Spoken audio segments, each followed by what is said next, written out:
나와 찬양과 경배 예배로 영광 돌리고 주신 말씀을 붙잡고 기도의 자리로 나가는 저와 여러분에게 하나님의 한량없는 은혜와 축복이 가득하며 기도응답의 역사가 일어나기를 주님의 이름으로 축원드립니다. 오늘은 19절 말씀에 보니까 하나님의 뜻대로 고난을 받는 자들이라고 표현하고 있습니다. 하나님의 뜻대로 고난을 받는 자들. 하나님의 뜻대로 고난을 받는 자들은 어떻게 살아야 되는가? 거기에 대해서 우리가 말씀을 나눠보기를 원합니다. 베드로전서와 후서는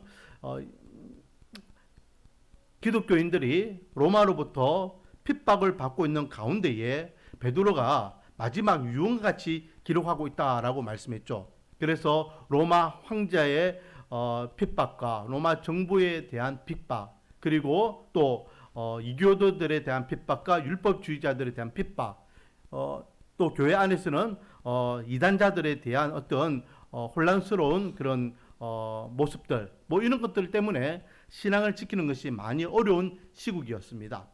그래서 베드로는 그 모든 환경과 역경 가운데서도 하늘의 소망을 바라보는 하나님의 백성들은 고난을 견뎌내고 기쁨으로 그 모든 것들을 감수하고 감내하라라고 말씀하고 있는 것이죠.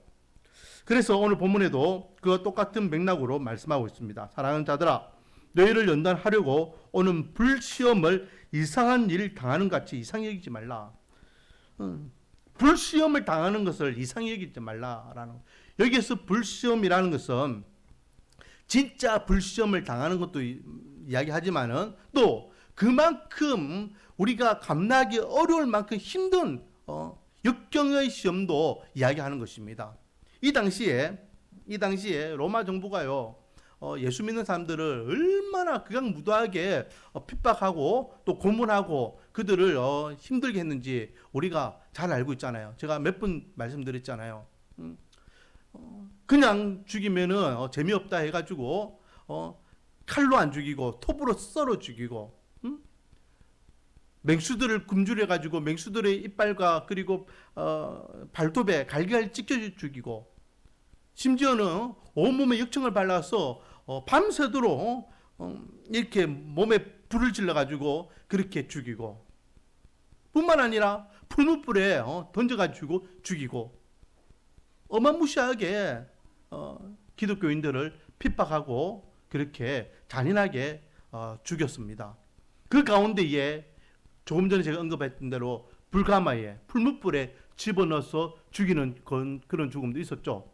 그렇기 때문에 어떻게 보면은 그 많은 핍박들 중에 한 가지였던 이 불시험, 직접적으로 초대교회 성도들이 그렇게 순교당하고 있는 그 불시험, 그것을 이야기하는 것도 있고, 또 그만큼 아주 감내하기 힘든 그런 어려운 시험거리다라고 또 의미적으로 함축하고 있는 것도 이 불시험 안에 들어 있습니다. 아무튼 우리가 신앙생활 하다가 우리가 감당하기 힘든 육체적으로, 정신적으로, 마음적으로, 믿음과 신앙적으로 어려움을 당하는 것을 경험할 때에 그것을 뭐하게 여기지 말라? 이상히 여기지 말라. 이상히 여기지 말라. 왜요? 13절, 오히려 너희가 그리스도의 고난에 참여하는 것으로 즐거워하라 라고 하며, 오히려 그 고난을 당할 때에 즐거워해라. 내가 이 그리스도의 고난에 내가 동참하는구나. 주님께서 날 위하여 십자가에서 돌아가셨는데 그 십자가의 은혜를 내가 간접적으로 내가 경험하고 있구나. 그러므로 인하여 오히려 더 즐거워하고 기뻐하라 말씀하고 있습니다. 이는 그 영광을 나타내실 때에 너희로 즐거워하고 기뻐하게 하려 합니다 라고 하며, 예수 그리스도의 영광이 나타나실 때가 언제입니까? 주님께서 다시 오실 때에 저와 여러분은 하나님의 은혜 가운데에 부활의 기쁨을 누리게 될 것이고 천국에서 영생의 기쁨을 누리게 될 줄 믿습니다. 그때에 정말로 우리가 즐거워하고 기뻐하는 일이 있을 것이니까 그때를 기약하면서 내가 지금 십자가의 은혜, 예수 그리스도 고난에 동참하고 있거나, 그래서 정말로 육체적으로는 힘들고 감당하기 어려운 그런 정신적으로 마음적으로는 정말로 힘들지만은 그럼에도 불구하고 기쁨으로 그 고난과 불시험을 맞이하고 감당하라 라는 것이죠. 그런데요, 우리가 오해하면 안 되는 게 있습니다. 우리가 무조건 이렇게 살다 보면 어려움을 당하죠. 살다 보면은 힘든 문제도 있습니다. 그때의 모든 것들이 다, 야, 이것이 내가 앞으로 하나님께 받을 기쁨의 증표구나 라고 착각하면 안 된다라는 것입니다. 누구의 이름으로? 그리스도 예수의 이름으로 치욕을 당하면 복 있는 자로라고 14절에 분명히 이야기해요. 예수님 때문에, 예수님의 이름 때문에 고난을 받는 것을 이야기하는 것이, 다른 것 때문에 고난 받는 것은 아무 의미가 없다. 그래서 15절에 너희 중에 누구든지 살인이나 도둑질이나 악행이나 남의 일을 간섭하는 자로 고난을 받지 말라라고 되어 있습니다. 네가 잘못하는 것 때문에 고난 받는 거, 그건 당연한 거야. 네가 살인해가지고 네가 사형 집행 당하는 거 당연한 거야. 네가 남에게 속이고 도둑질하고 폭행하고 남들에게 해코지하고 법을 어겨가지고 네가 집행을 당하고 또 고문을 당하고 어려움을 당하는 거 당연한 거야. 그거 가지고 야, 내가 앞으로 예수님 다시 오실 때에 천국에서 참 부활의 기쁨을 누리겠구나 착각하지 마. 신앙생활 할 때에 이렇게 착각하는 사람들이 있습니다. 자기가 잘못해놓고 마치 그것이 마치 대단한 업적을 이렇게 하고 난 다음에 받게 받는 것처럼 이렇게 생각하고 말하는 사람들이 있습니다. 신앙생활을 해서 우리 예수님 때문에, 복음 때문에 받는 핍박과 우리가 생활하면서 잘못하는 모습 때문에 어려움 당하는 것은 분명히 다르다는 거예요.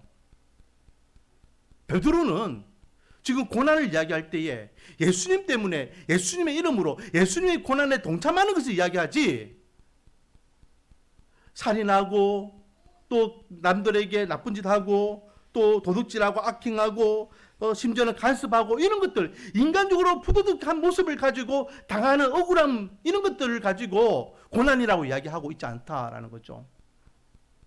여러분, 제가 저번에도 한번 언급했는데요, 코로나 때에 한국 교회가요 이거를 조금 오해했어요. 한국 교회에서 뭘 오해했냐면, 비대면 예배를 이제 들으십시오, 방역적인 차원에서 비대면 예배를 드려야 되겠습니다라고 정부에서 이야기했잖아요. 그때에 한국 교회가 이거는 한국 교회를 핍박하는 것이에요 하면서 막 이야기했습니다. 근데요, 엄밀히 따져보세요. 그거는 한국 교회를 핍박하는 것이 아니라 방역이라는 하나의 제도를 우리에게 같이 나누자고 이야기하는 것이었잖아요. 몇만 명이 모이는 음집하에서 모이면은 그게 전염병이 확산될 수 있으니까 최소한 그 모든 것들을 방역이라는 이름으로 그렇게 좀 집행하는 데에 도와달라.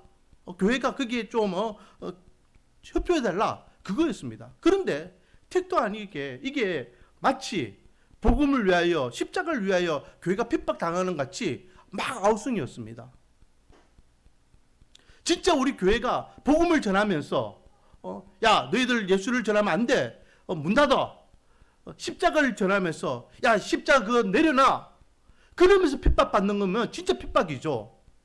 그렇지만은 교회 문을 잠시 닫아서 우리가 예배는, 본 예배에서 교회에서 함께 모이는 예배는 못 드리는 거 정말 가슴적으로 아프지만은, 그러나 각자의 위치에서 뭔가 마음과 뜻과 정성을 다해서 하나님께 예배 드릴 수 있잖아요. 예배 자체를 못 드리라는 게 아니었잖아요.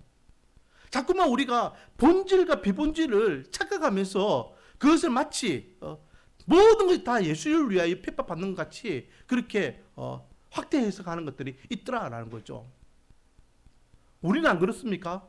우리가 생활할 때에 내가 좀 어려우면, 내가 좀 힘들면 무조건 이거는,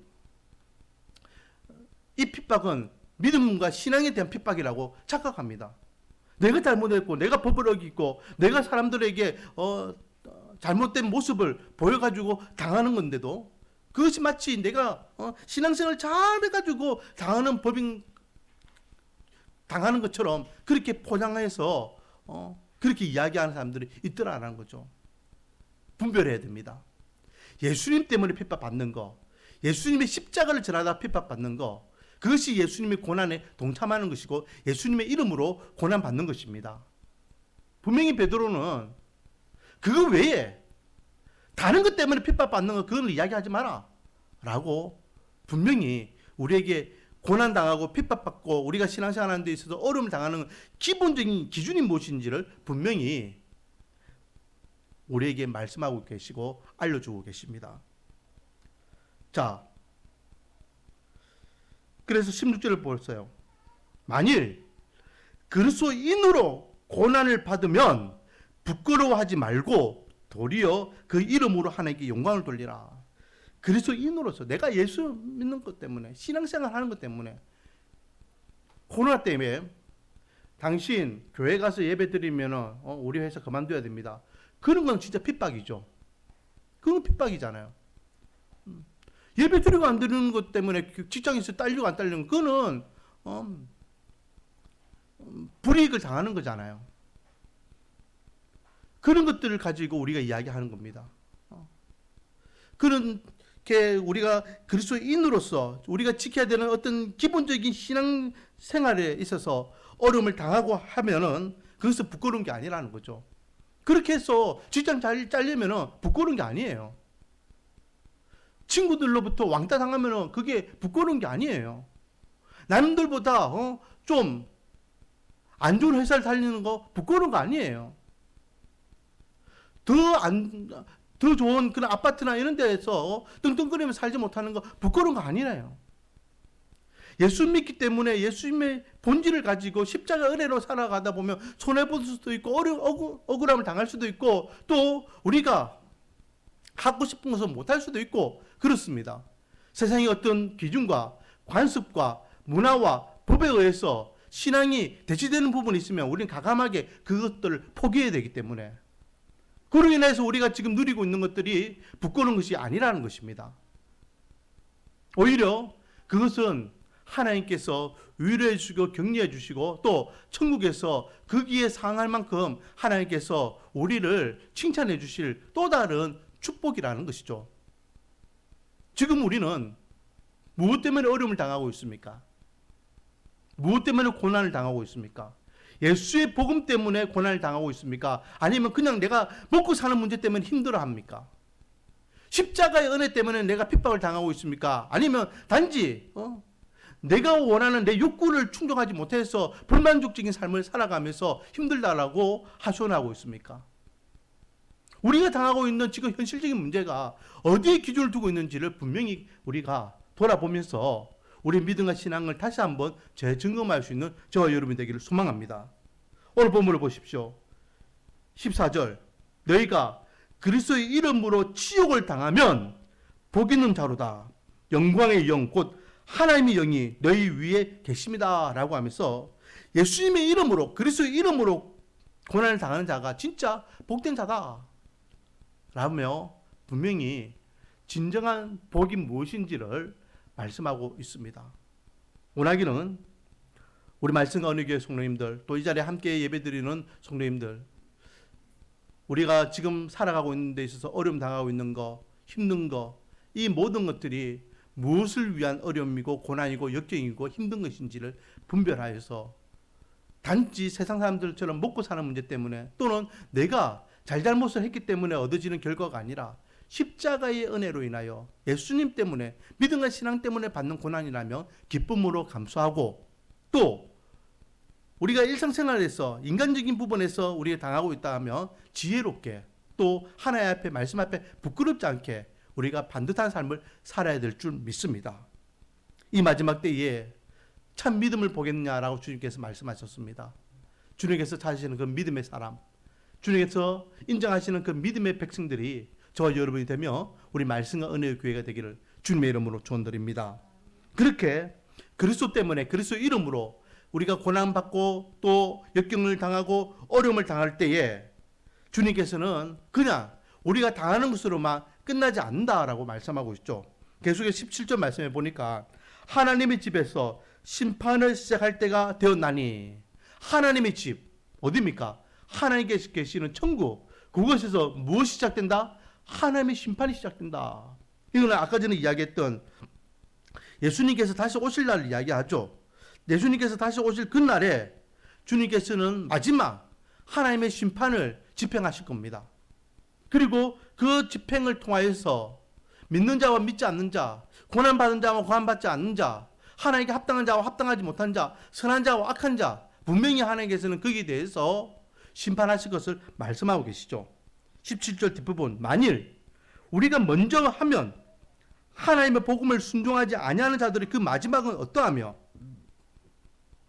또 의인이 겨우 구원을 받으면 경건하지 않는 자와 죄인은 어디에 서리요? 우리가 하나님의 복음에 순종하여서 하나님의 은혜 가운데에 하나님 앞에 선택받았지만은 그렇지 못한 자들이 있다. 하나님의 복음에 순종하지 못한 자들, 그들은 하나님의 심판대에서 어떻게 하겠느냐? 구원받는 하나님의 백성들이 겨우 특권하다시피 그렇게 구원받아가지고 간신히 천국의 기쁨을 누린다면, 그렇지 못한 사람들, 경건하지 않고 죄인들은 감히 어디에 서겠느냐?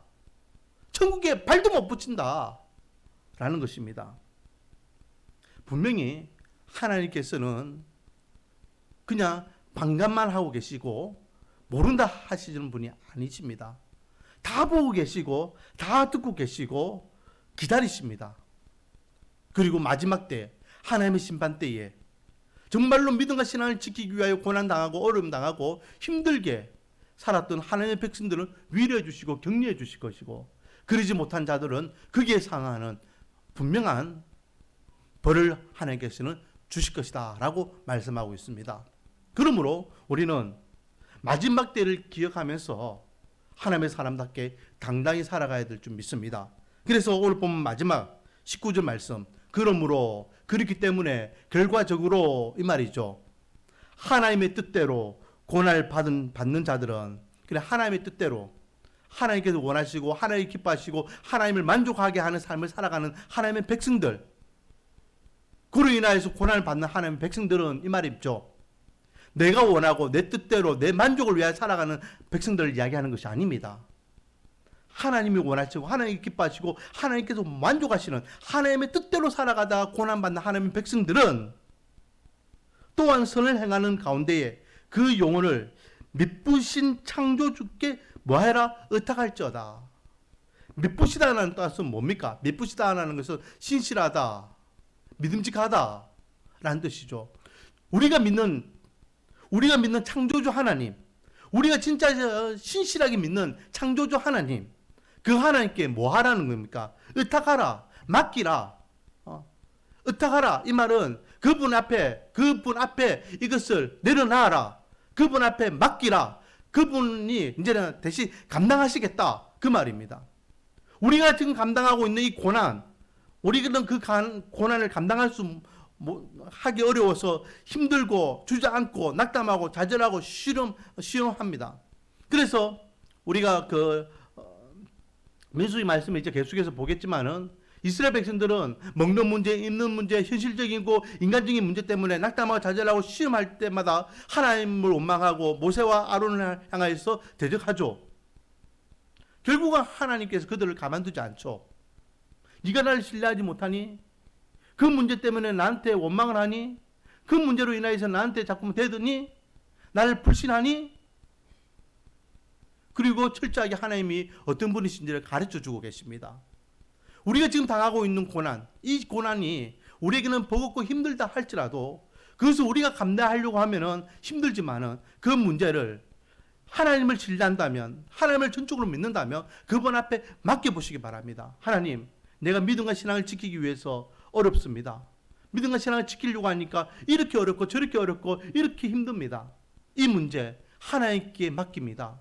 이 문제 내가 안고 있을 때는 나는 감당하기 불감당이지만 하나님께서 감당해 주십시오 라고 하나님께 전인격적으로 의탁하라, 맡기라, 그분 앞에 내려놔라 라고 말씀하고 있습니다. 하나님의 뜻대로 고난을 받는 자들은 선을 행하는 가운데 그 영혼을 미쁘신 창조주께 의탁하라 라고 하면서 지금 우리가 믿음 안에 받고 있는 이 고난을 하나님 앞에 믿음으로 맡기라 라며 그리스도인이 고난당하는 것을 이상히 여기지 말라라고 말씀하고 있습니다. 한번 생각해 보기를 원합니다. 두 가지죠. 우리가 지금 살아가고 있는 데 있어서 모든 사람들은 다 어려움을 당하고 있습니다. 그래서 인생을 한마디로 이야기하면 고난 고자를 쓴다 했습니다. 다 고통스럽습니다. 그런데 그 고통이 그냥 단순히 먹고 사는 인생의 고통이냐, 아니면 믿음과 신앙의 고통이냐. 우리가 인생의 고통 때문에 낙담하고 좌절하고 시험 들어서 힘들다면 우리 믿음이 아직 어린아이 믿음이에요. 하지만 믿음 때문에, 십자가의 은혜와 복음 때문에 우리가 고난과 고통을 당한다면 그 문제 있는 모습 그대로 하나님 앞에 내려놓으시기 바랍니다. 하나님께서 책임져 주실 것입니다. 아니, 이 땅에서 그 문제가 완벽하게 해결되지 않는다 할지라도 주님께서는 그리스도의 인으로서, 그리스도의 이름으로 고난받는 그 고난을 주님이 오시는 그날 완벽하게 주님께서 회복해 주시고 갑절의 은혜로 보상해 주신다라고 말씀하고 계십니다. 그러므로 우리가 지금 당하고 있고 겪고 있는 어려운 문제들, 이 밤에 기도의 자리로 나가기를 원합니다. 하나님, 이것 때문에 힘듭니다. 이것 때문에 내 믿음이 흔들리고 있습니다. 이것 때문에 정말로 십자가의 복음이 막히고 있습니다. 주여 도와주시옵소서. 정말로 이 마지막 때에 믿음을 보겠느냐 말씀하셨는데 그 믿음을 지키기 위해서는 하나님 너무나 힘듭니다. 하나님께서 나의 전반적인 인생을 책임져 주시옵소서 라고 기도의 자리로 나가기를 원합니다. 그러면 미쁘고 어로사 하나님께서 저와 여러분의 기도를 들으시고 우리의 영혼을 구원해 주신 그분께서 또 우리의 인생을, 또 우리의 고난을 주님께서 친히 해결해 주시는 은혜가 있을 줄 믿습니다. 기도드리겠습니다. 아버지 하나님, 불시험을 이상한 일 당하는 같이 이상히 여기지 말라 말씀하셨습니다.